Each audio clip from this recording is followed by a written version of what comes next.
Most romance anime make you fall in love with characters, but Blue Box do something different. It makes you miss a time in your life that you may have never even lived. मुझे blue box से ये expectation था कि वही same sports anime, वही same romance anime, वही same school romance anime, वही same love triangle वगैरह. मुझे लव ट्रायंगल के बारे में कुछ पता भी नहीं था कि इसमें लव ट्रायंगल होगा, बट थोड़ा थोड़ा जब से स्टार्टिंग में देख रहा था तो या मुझे लग रहा था कि हाँ होगा इसमें लव ट्रायंगल. बट नहीं, दूसरी तरफ से ब्लू बॉक्स में बहुत डेडिकेशन भी है, कैरेक्टर्स में बहुत डेडिकेशन है, हार्ड वर्क है, डिसिप्लिन दिखाया गया है, पैशनेट भी दिखाया गया है इस एनिमे में. एंड ओवरऑल ये चीज़ मुझे बहुत सरप्राइज कर दी कि इसमें मोटिवेशन भी है, भी ऑफ कोर्स स्पोर्ट्स एनिमे है. ये ब्लू बॉक्स बहुत अलग ही फीलिंग देता है क्योंकि इसमें नेचुरल इंटरेक्शंस है, अननेसेसरी ड्रामा है, कोई वैसा ड्रामा नहीं है, रियलिस्टिक इमोशंस है एंड कैरेक्टर्स बहुत ही ह्यूमन टाइप फील होता है कि हाँ वो कैरेक्टर्स एक्चुअल में असलियत में एक ह्यूमन है, ऐसा फील होता है कैरेक्टर्स में. इसमें 3 कैरेक्टर्स के अलग अलग, मतलब 3 जो मेन कैरेक्टर्स हो सकते हैं आई गेस है, इस आई गेस हाँ है, 3 कैरेक्टर्स के अलग अलग स्पोर्ट्स है, बट सब में एक ही कॉमन चीज़ है कि सब लोग हार्ड वर्किंग है, डिसिप्लिन्ड है एंड कंसिस्टेंसी है, यू नो, एंड बहुत पैशनेट है अपने स्पोर्ट्स को लेके, अपने गोल को लेके. ब्लू बॉक्स में बस प्यार ही नहीं है, it's about chasing dreams while carrying feelings you can't always express. You know, the reason Blue Box hits so hard because it captures a moment in life that never lasts forever. क्योंकि तुम अपने youth में, अपने teenage में जो memories बनाते हो वो मेमोरीज पूरे लाइफ टाइम तुम्हारे साथ रहेंगी. तुम्हारे स्कूल डेज के मेमोरीज, तुम्हारा फर्स्ट क्रश, तुम्हारे एम्बिशंस, तुम्हारे अनसर्टेनिटी एंड बहुत कुछ इस एनिमे में तुम फील कर पाओगे. It is very beautiful anime I will say. बहुत साल गुजर जाएंगे बट तब भी तुम्हारे मेमोरी में सेव हो जाएगा कि एक समय ऐसा भी था कि ब्लू बॉक्स मुझे ऐसा फील करवाया था, मेरे लाइफ को चेंज करवा दिया था या मेरे कोर मेमोरी में सेट हो गया था, ऐसा भी यू नो.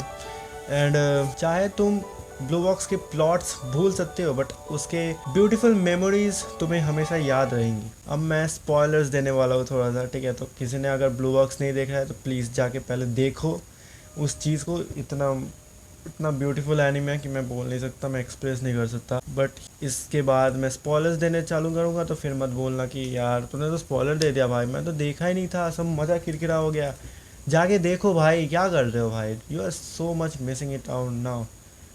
तो fuck I am say. Blue box में मेरा फेवरेट कैरेक्टर है ताइकी नोमाता, ऑफकोर्स ये मेन कैरेक्टर है. हिना चोनो एंड क्यो कासाहारा एंड किंगो हाइरू जो कि बहुत कूल लगता है मुझे. I will talk about him. मुझे तो सही में बोलने से स्पेशली हीना एंड ताइकी के रिलेशनशिप बहुत अच्छा लगने वाला था कि बट कभी हुआ नहीं वो चीज़. हीना और ताइकी के रिलेशनशिप बहुत ही अच्छे लगते हैं भाई, बंदे मैच करते हैं एक दूसरे से, बट नहीं हुआ यार, सैड यार. ताइकी मुझे इसलिए पसंद लगता है कि क्योंकि उसका कंसिस्टेंसी, उसका डिसिप्लिन, उसका पैशन, बंदा जितना भी डाउन चला जाए तब भी उठ के खड़ा रहता है, बहुत इंस्पायरिंग लगा मुझे. एंड मैं ये चीज़ मैंने अपने हार्ड टाइम्स के वीडियो में भी बोला हो कि हमारे फेवरेट कैरेक्टर्स को जब हम देखते हैं वो उठ के भी खड़े हो जाते हैं तब हम इतने इंस्पायर्ड होते हैं उनसे कि हमें भी हमें भी वो चीज़ अपने लाइफ में इम्प्लीमेंट करना चाहिए यार, क्योंकि वाई हमें भी अपने लाइफ में ग्रो करना है. एंड बहुत मोटिवेशन आ जाता है ऑनेस्टली. सही में सारे एनिमे के इन्वायरमेंट इतने पीसफुल लगते हैं कि जब तुम एनिमे देखते हो ना, उनकी कैरेक्टर्स, उनके इन्वायरमेंट, उनके सीन्स से तुम इतना रिलेट करते हो या इतना कनेक्ट हो जाते हो कि तुम्हें लगता है भाई नेक्स्ट एपिसोड में क्या होगा, क्या प्लॉट ट्विस्ट आएगा, क्या बोलेगी, क्या करेगा, ऐसा तुम्हें लगता है. बहुत कनेक्ट हो जाते हो कैरेक्टर्स के साथ। फर्स्ट सीजन का सेकंड लास्ट एपिसोड बहुत ही सैड लगा क्योंकि ताइकी ने हीना के कॉन्फेशन को रिजेक्ट कर दिया था। मतलब वो तो पहले से ही कॉन्फेस कर दी थी, बट ताइकी ने थोड़ा सा लेट कर दिया उसको रिस्पॉन्स देने में। मतलब वो बोला कि मैं जब अपना डिसीजन लूँगा तब मैं तुझे बोल दूँगा। एंड जब वो बोलने का बारी आया तब डैम भाई, क्या कर सकते हैं यार। Life is very unfair, you know, life is very unfair. जो कि अभी ओलिवर ट्री के साथ जो हुआ, rest in peace to him. Very sad about this news, literally. Bro was a legend भाई, जो ही बोलो, rest in peace to him. So back to the blue box topic. जब उसने रिजेक्ट कर दिया था हीना को, तब वो बहुत ही सैड पार्ट लगा। लिटरली रोना आ रहा था मुझे कि कितनी वो ब्रोक हो गई थी, कितनी टूट गई थी वो अंदर से, कितनी रो रही थी यार। अगर तुमने सेकंड लास्ट एपिसोड देखा ना भाई, तुम्हें भी रोना का फीलिंग आएगा, बहुत सैड फीलिंग होगा वो। बट मैं इसमें बोलूँगा किसी का भी गलती नहीं है इसमें, यू नो, क्योंकि ताइकी को भी चिनात्सु पसंद है, हीना को ताइकी पसंद है, तो यू नो लव ट्रायंगल। और किसी को तो रिजेक्ट होना ही था। एंड ऐसा भी नहीं है कि ताइकी चिनात्सु के फीलिंग को छोड़ के हीना के साथ ज्वाइन कर ले, ऐसा नहीं है। But you know he is loyal and Hina is also loyal. But क्या बोले भाई, किसी का भी गलती नहीं है इसमें। ये सिनेरियो ही ऐसा सेट हो चुका है कि क्या बोले, इसमें चिनात्सु का की गलती नहीं है, क्योंकि you know she is just a girl, she is more than a girl actually. And या किसी का भी गलती नहीं है, मैं बोलूँगा। मेरा फेवरेट कैरेक्टर जो कि है हीना, मतलब हीना भी है one of the favourite character, जिसका पर्सनैलिटी मुझे बहुत पसंद आया। बहुत एनर्जेटिक, बहुत ही फनी टाइप, बहुत ही रोमांटिक टाइप रहती है वो। एंड जोक्स थोड़ा सा क्रैक करती रहती है। Of course she is friend of Taiki, that's why she is a good girl, you know. मेरे दिमाग में बहस की चिनात्सु और हीना एक ही कैरेक्टर आ गया, क्योंकि दोनों का कैरेक्टर डिज़ाइन थोड़ा सा सेम है ना। दैट्स वाई मुझे लग रहा था कि दोनों एक ही कैरेक्टर है, बट नहीं भाई, दोनों एक कैरेक्टर नहीं है, दोनों अलग कैरेक्टर थे जब उन लोग अपीयर्ड हुए, यू नो। मुझे स्टार्टिंग में ऐसा फीलिंग आ रहा था जब हीना आई एंड चिनात्सु आई, तो मुझे ऐसा लग रहा था कि हीना थोड़ी ऐसी बिहेव कर रही है कि वो थोड़ी प्यार में है ताइकी के साथ। एंड मुझे ऐसा सिनेरियो लग रहा था कि हाँ, ये थोड़ा सा लव ट्रायंगल जैसा सिनेरियो होगा। बट या वो हुआ, वो बाद में हुआ। एंड बाद में सबको ही पता है क्या हुआ, कौन रिजेक्ट हुआ, अगर तुमने देखा है तो। हीना मुझे एक्चुअली ताइकी से छोटी लग रही थी, बट नहीं, दोनों सेम ही क्लास में है। जब वो उन लोग कल्चरल फेस्टिवल था आई स्कूल में, या उसके पहले भी मुझे पता चल गया था, आई गेस, भूल गया हूँ मैं। या memory of a gold fish, क्या एक्सपेक्ट कर सकते हैं। बट जो भी बोला यार, हीना एक्चुअल में बहुत ही ताइकी को प्यार करती थी भाई। उसका एक ही गोल था कि मुझे ताइकी पसंद करने लगे। बट वो हीना जानते थे कि ताइकी चिनात्सु को पसंद करता है। बट यू नो तब भी 1% पॉसिबिलिटी लेके वो लिटरली पूरा होप लेके खड़ी थी कि आप प्लीज़ थोड़ा फीलिंग आए मेरे ऊपर। बट नहीं हुआ यार, नहीं हुआ। I want to see Taiki and Hina together. Man शेड भाई, मेरा ऐसा, अगर मैं ऐसा रिएक्शन दे रहा होता ना भाई, यार कितना। इसका फर्स्ट ओपनिंग मुझे बहुत सही लगा, लाइक बहुत एनर्जेटिक और बहुत चिलिंग ओपनिंग था इसका। तुम सुनना चाहिए तुम्हें भाई, मस्त लगा मुझे। एंड थोड़ा सा ना होरीमिया का सेकेंड सीज़न का ओपनिंग जैसा था। एंडिंग भी मुझे बहुत मस्त लगा, फर्स्ट और सेकेंड एंडिंग बहुत मस्त लगा भाई, इनसेन था। फर्स्ट एंडिंग मुझे बहुत एनर्जेटिक लगा, बहुत वाइब वगैरह लगा। एंड सेकेंड एंडिंग में बोलूँगा थोड़ा सा सैड था, बट इट वाज थोड़ा घुल मिल जा रहा था, वैसा मैं बोलूँगा ऑनेस्टली। इसका सेकेंड सीज़न का बोला है कि अक्टूबर की 4 तारीख को आएगा second season, and I am super excited कि और क्या क्या होने वाला है, और भी बहुत नए कैरेक्टर्स आने वाले हैं। मैं देख रहा हूँ तो ये ऐसा ट्रेलर मैंने देखा था and it is nice. Trailer में मैं अभी के बोलूँ तो मैं अभी मांगा पढ़ रहा हूँ, और मैं आई गेस सीज़न 2 के एपिसोड 1 तक मैंने पूरा वहाँ तक मतलब उतना कंप्लीट कर चुका हूँ। मैं बोलूँगा स्पॉइलर कॉन्फेस नहीं करता जब वो बोलता है I have something to tell you, Taiki जब बोलता है यू नो उनके बीच एक कैरेक्टर घुस जाती है ऐसे ही, बस ऐसे ही यू नो।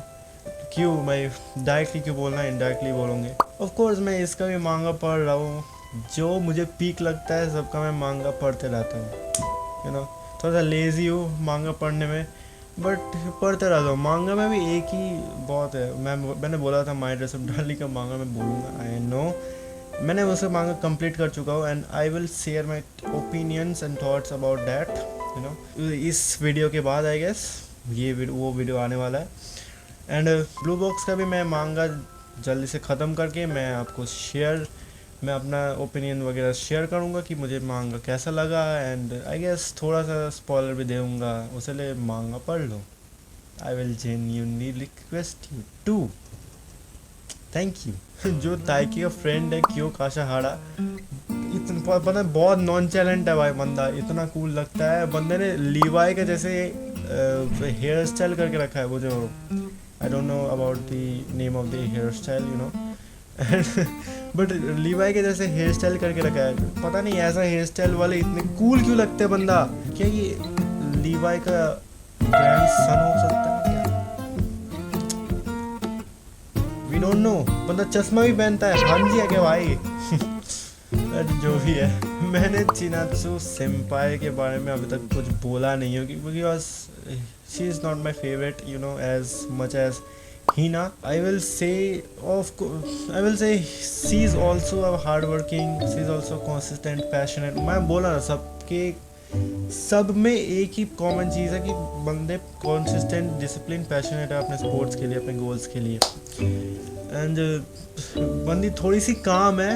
हीना से तो बंदी बहुत काम है, मतलब 75% इंट्रोवर्ट है एंड 25% एक्सट्रोवर्ट है, मैं ये बोलूँगा ठीक है। And I guess I like her, I guess I like her। भाई मैं कितना I guess बोल रहा हूँ, holy shit। Haryu is also my favorite character, Kingo Haryu। He is very cool, you know। बंदा हार्ड वर्किंग है, train करता है बहुत, मतलब मुझे ना किंगो हारियो को देख के काकाशी को याद आता है, पता नहीं क्यों। मैंने नारुतो पूरा देखा नहीं है, बट काकाशी को याद आता है मुझे, क्योंकि ब्रो इज टू कूल। ताइकी को प्रेस करता है, मतलब ट्रेन भी करता है उसको, हार्ड वर्किंग है, बंदे के पास गर्लफ्रेंड है या उसके लिए वो कूल नहीं है। आई नो तब भी बट बंदा है यार। अगर तुम सिंपाई के नज़रों से देखो तो या मतलब ब्रो इज़ वेरी कूल। जब बंदा फर्स्ट अपीयरेंस दिया था तो मुझे लग रहा था कि बंदा भाई राइवल होगा ताइकी का। अब तो ताइकी को एक धक्का लगेगा कि उसके और चियाचू के रोड में एक बैरिकेड लगेगा कि यार अब तो ख़त्म भाई, क्योंकि वो चिनाचू को ची बुलाता था, ठीक है, ची। तो ताइकी को ऑफ कोर्स जेलसी होगा, बट नहीं, बंदे के पास अलग ये गर्लफ्रेंड है, एंड बस टीज़ करता था उसको, ताइकी को, ऐसे मजाक में। बंदा तब भी बहुत मोटिवेट करता है ताइकी को। ओवरऑल मैं बोलूँगा बंदा बहुत अच्छा है, यू नो। जैसे जैसे तुम एपिसोड्स देखते जाओगे बहुत अच्छा है बंदा। पता नहीं किस एपिसोड में, बट जिस एपिसोड में हीना ने पहली बार ताइकी को कॉन्फेस किया था, मुझे बहुत अनएक्सपेक्टेड लगा था। मुझे लग भी नहीं रहा था कि वो ऐसे ही बोल देगी, बट मुझे लग रहा था कि वो बहुत ही एक वियर्ड सीक्रेट बताएगी अपनी, और नहीं, सीधा कॉन्फेस ही कर दी वो थोड़ा।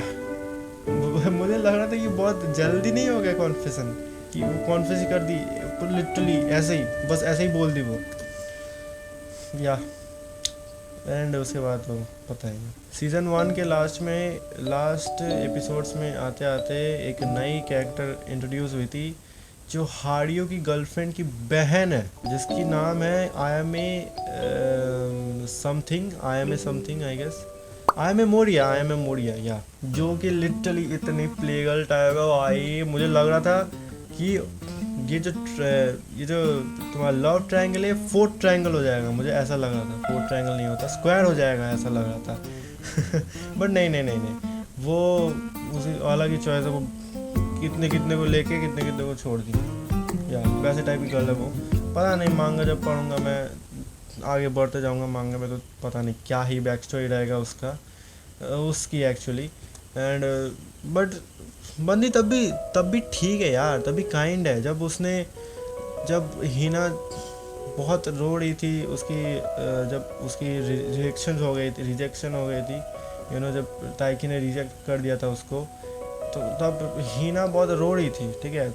उसी ने आगे मैंने आया में ही नहीं आया कि उसको कंसोल कराया कि मत रो, कौन सी हैंकरचीफ लेगी तू बता मेरे को। तो वो बहुत क्यूट था, वो बहुत काइंड था एक्चुअली में उस सीन में। तो पता नहीं उसका क्या ही ये होगा। तो वही मैं सोचता हुआ है मैं मोड़िया के प्रति मैं एक चीज़, मतलब हीना ताइकी के रिजेक्शन के बाद हीना कैसे रिएक्ट करेगी उसके सामने, मुझे ये पता नहीं भाई। मांगा में पता नहीं कैसे ही रिएक्ट करेगी। मांगा पढ़ रहा हूँ एंड आगे देखते कैसे रिएक्ट करेगी वो, पता नहीं भाई। एक्चुअल में कैसे ही रिएक्ट करेगी वो। कल्चरल फेस्टिवल के दौरान जब ताइकी के क्लास का प्रोग्राम होने वाला था, तो लास्ट मिनट में जब उस प्रोग्राम में एक्चुअली स्नो वाइट का प्रोग्राम होने वाला था, जब लास्ट मिनट में उस प्रोग्राम में ताइकी प्रिंस बन गया स्नो वाइट का, ठीक है। और स्नो वाइट कौन थी? हीना थी स्नो वाइट। एंड प्रोग्राम ख़त्म हुआ, धीरे धीरे सही चल रहा था प्रोग्राम, ख़त्म हुआ।